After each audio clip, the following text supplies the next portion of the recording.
I'm going to talk about the difference between on-market and off-market properties, with pros and cons of each.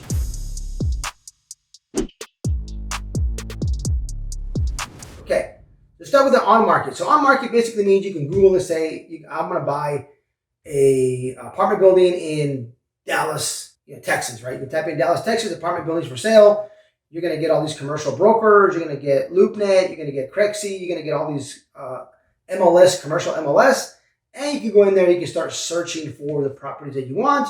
And if you see it, so does the rest of the world. So what does that mean? That just basically means that everybody has a chance to look at it. And you have what I call the retail investors, right? The people that pay more money for a property because maybe they need a very low return or for tax purposes or whatever the reason is, okay? But those properties are going to go for the most money. So those are the most expensive. Now, can you find some good deals on market properties? Yeah, you can, right? There's definitely some good deals out there, but the majority of them, you're fighting with other people. You might have 18 offers, 10 offers, possibly, just competing with the rest of the world who's buying that type of property. So I don't really go for on-market properties just because, they're just more expensive, right? Now, what is an off-market property? An off-market property basically means it's not in these, you can't Google it and find it for sale, okay, on these websites or on Google on the internet, so the rest of the world does not know it's for sale.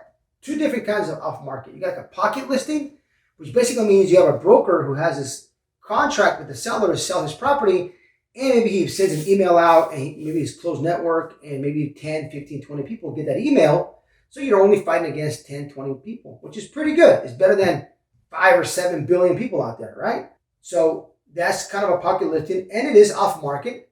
So it's a pocket listing, and you're going to go directly to the broker, and you're going to negotiate, and you can get some pretty good deals that way. Okay.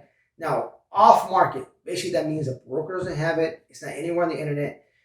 The seller's selling it directly. Now, for sale by owner, you can search and find it for sale by owner. No, somebody actually called them, right? They used $1 billion deal hacker to find the property they wanted in the state they wanted, the size and units they wanted. They skip traced, got the owner's number, the owner's email, the owner's address, sent him a letter, called him, said hi to him, stopped by his door, knocked on his door, and said, hey, I want to buy your apartment building. And the owner said, okay, great, I want to sell it to you. Now that's an off-market property because it's off-market. Nobody even knows that it's for sale. And those are the best deals you're going to get. Yes, you get some sellers who want some crazy money. That doesn't make sense. But you're going to get some that, they just want to make what they, get a fair offer of what they paid for or whatever the situation is. Maybe they need money right away. But those are going to be the best deals, are the true off-market properties. You're going to get the most bang for your buck. You can negotiate on terms. Maybe you do some owner financing, owner carry, possibly. There's a lot of different things you can do when you have an off-market property and you're dealing with the owner. So if he likes you, he trusts you, he will do business with you. So with $1 billion deal hacker, this software will allow you to find properties, commercial properties all over the country, warehouses, self-storage, apartment buildings, find the owner's information, and from there you can either send them a letter, you can call them, you can do anything you want to get a hold of them and lock up that deal, buy it, wholesale it, build your portfolio.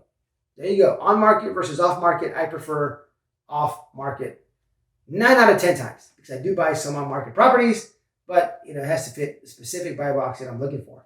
So I'd rather go with off market properties.